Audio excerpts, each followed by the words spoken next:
Hello chess friends and welcome to your Out of Chess channel and welcome back to the spectacular Tata Steel Rapid and Blitz chess tournament in 2024. So this amazing event is really heating up. 6 rounds out of the 9 rapid rounds have been played so far, and the leader of this top event is the strongest chess player in the world, Magnus Carlsen. Magnus had really perfect day today.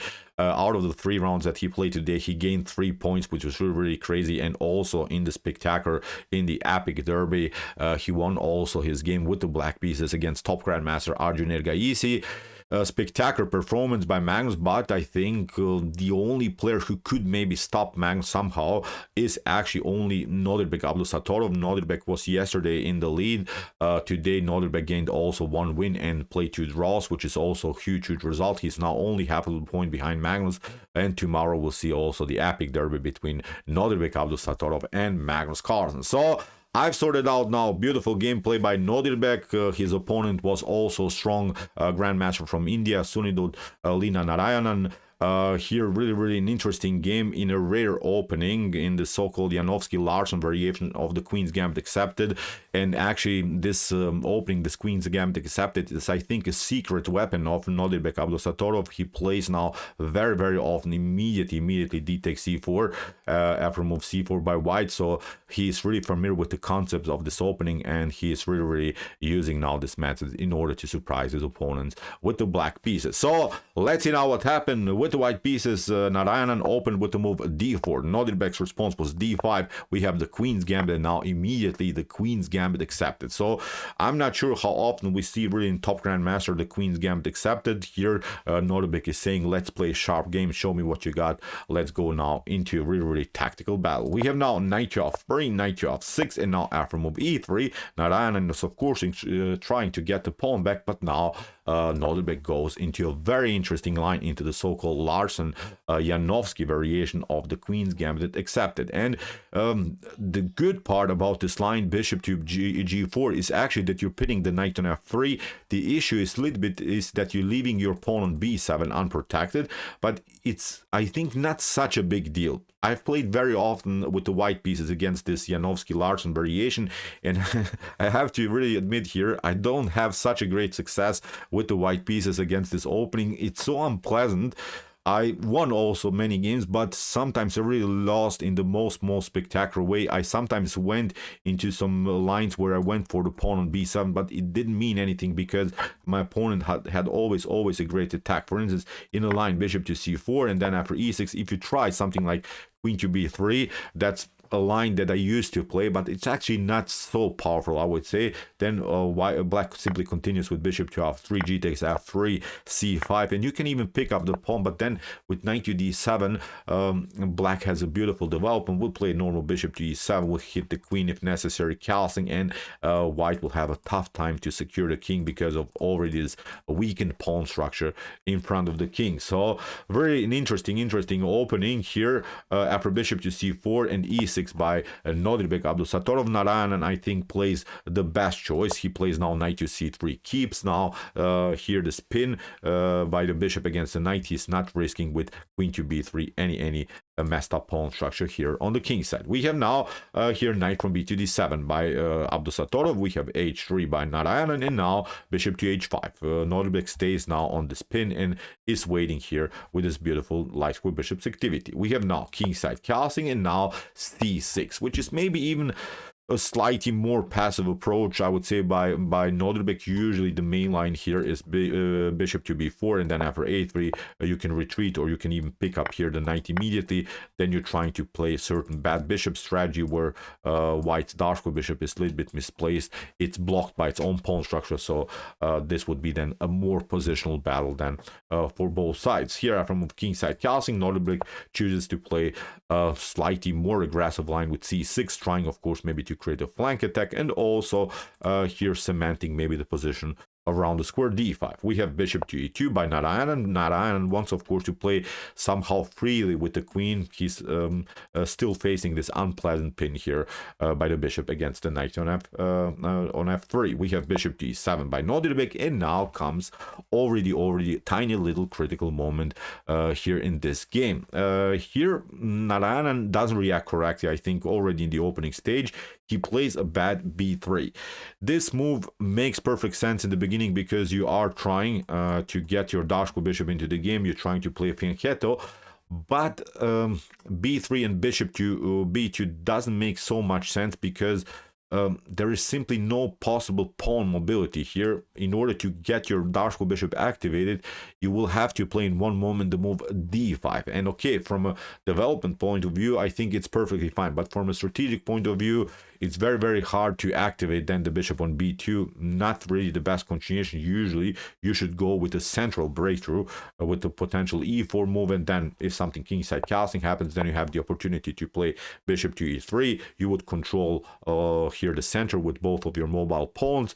You have a powerful center. The pieces are well placed, and even if you get challenged maybe by the bishop, you still can fix everything here, and you wait. Probably black will crack open the position with e5 or c5, but then you have maybe the possibility to advance the pawn to create very an unpleasant pass pawn on the d-file. This just one line. As I said, b3 here, first of all, the first inaccuracy here by Narayanan. We have now castling by Nodirbek, bishop to b2, knight to d5. Nodirbek is trying after potential knight to d5 and maybe c takes d5 or e takes d5 to lock further here white's Dashko bishop. That's why a3 by Narayanan, trying maybe some aggressive methods with the move b4, but now good move by Nodirbek, not allowing b4 to happen here on the queen side. And see, now the bishop gets more and more misplaced. Also, it's a little bit stuck to the defense of the knight. The knight cannot take because then, as we said, e takes d5 would happen. So here Narayanan is trying to search for a different opportunity with the move rook to c1. But now f5, and this move is, I think, again, a great move here by Nodirbek Abdusattorov. This move is not allowing any e4 moves.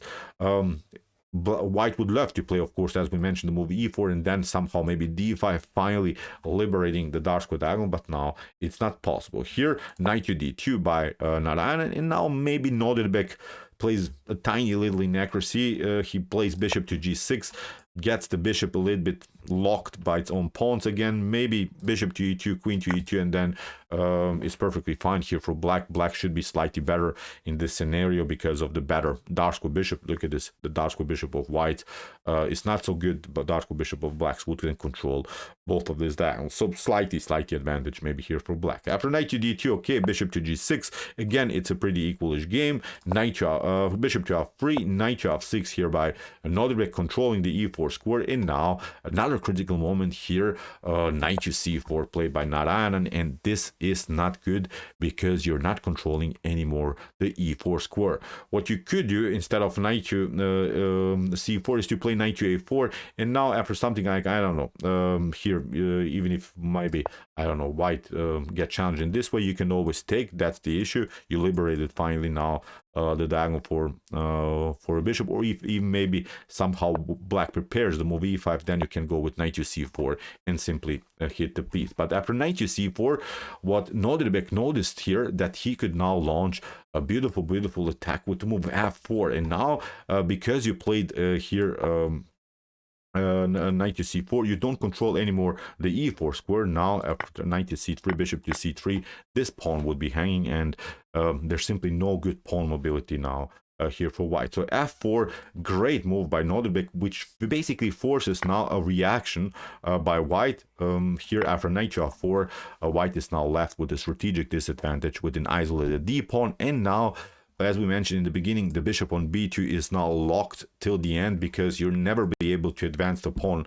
further in order to activate the piece. So the bishop is now out of game, which is really nothing, maybe a spectacular advantage here for black, but suddenly I think black is breathing. Black has now a much better piece activity. Knight to e5, we have bishop to f5, knight to e2, knight takes, bishop takes, and now knight to d5. A beautiful square that of course is very thematic. You play of course always this blockade in front of your opponent's isolated pawn. Now the position is cemented, and d5 is not going to happen in this game for sure. bishop to d3 by Narayanan, and now we have bishop to d6, challenging now also the knight on e5. Bishop to f5, rook to f5. Good choice here by Nodirbek not to take with the pawn. Then the position gets a little bit too symmetrical. Now the rook gets into the game. Beautiful move by here Nodirbek. Knight to d3, queen to f6, and you see now again the bishop is blocked. Black suddenly gets a much better position, gets a better piece activity. Suddenly Nodirbek Abdusattorov is building really an amazing attacking formation. Queen to e2, rook to g5. Nodirbek is cooking something here, nothing spectacular. The engine says you can defend this position, but in a faster time format, of course, very unpleasant now to handle this attack from White's perspective. Rook from c to e1, rook to g6, queen to e4, and now, of course, rook from a to f8, including now the last attacker into the game. We have now king to h1, queen to e7, and here Nodirbek is threatening somehow to play the move knight to f4 and then rook to f4, and here Narayanan doesn't react correctly. Now he made, I think, his first really big mistake so far. Couple, I would say, positional inaccuracies, but now he made a blunder here with the move a4. He's desperately trying to get some kind of an activity with his dark bishop, but he should have played simply bishop to c1. He has to control here the f4 square, because after a4 here Nodirbek plays the amazing knight to f4, and he simply hits now the pawn on g2. Many things can be played. Actually, what you should do here in order to somehow survive in any of these lines, I would say black is much better. It's not the point about that, but in order to survive somehow this game, you have to play a strange bishop to a3, maybe allow here, and then you go for the knight on f4, but then knight to g2 is going to happen, and you lost here a very important pawn in front of your king. So believe me or not, this is the best line now for white. So, but after knight to f4, that here after knight to f4 by Nodirbek, here Narayan plays knight takes f4, rook takes f4, and now the heavy artillery is coming into the game, combined with the bishop, combined with the queen. This is simply too much to handle. Queen to e3, we have now queen to g5, again a checkmate threat here. Rook to g1, Nodirbek continues the pressure with the move queen to d5, simply hits now the g2 weakness. We have now rook to e2, we have now rook to h4. There is now a huge threat of rook takes h3 here. If maybe the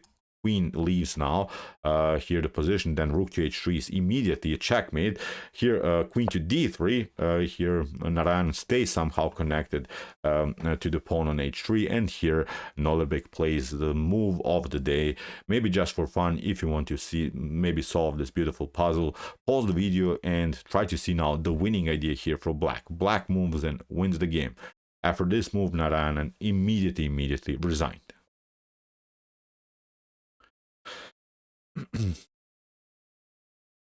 Okay, here Nodirbek played the amazing rook to g3. This is the way to go. If you of course play f takes g3, if you don't want to lose the queen, then rook to h3 is a beautiful checkmate. You cannot pick up the rook because of the queen's activity. So in order to prolong the game, you have to, I think, here sacrifice the queen for some material, and again it's game over. Again, you cannot pick it up because of rook to h3. Again, game over here for white. So amazing game here by Nodirbek Abdusattorov. Let's repeat, Nodirbek is only half of the point behind Magnus Carlsen. If he continues to play like this, he has some chances tomorrow against Magnus, but Magnus is again in top shape today, 3 wins out of the 3 games. So incredible performance. But I think this is again an interesting tournament, interesting concept. I always love to follow this rapid blitz sections. It's more dynamic. It's really sharp. Magnus played an awesome tournament so far, but maybe Nodirbek can spice up the event against big Magnus tomorrow. So okay, if you want to see some other beautiful games from this event, check out our coverage. Here are some games that we have analyzed before, and also the amazing derby between Arjun Erigaisi and Magnus Carlsen. And if you like this content, hit the subscribe button. See you soon with some more videos, and what do we say in the end? Chess is the best, of course.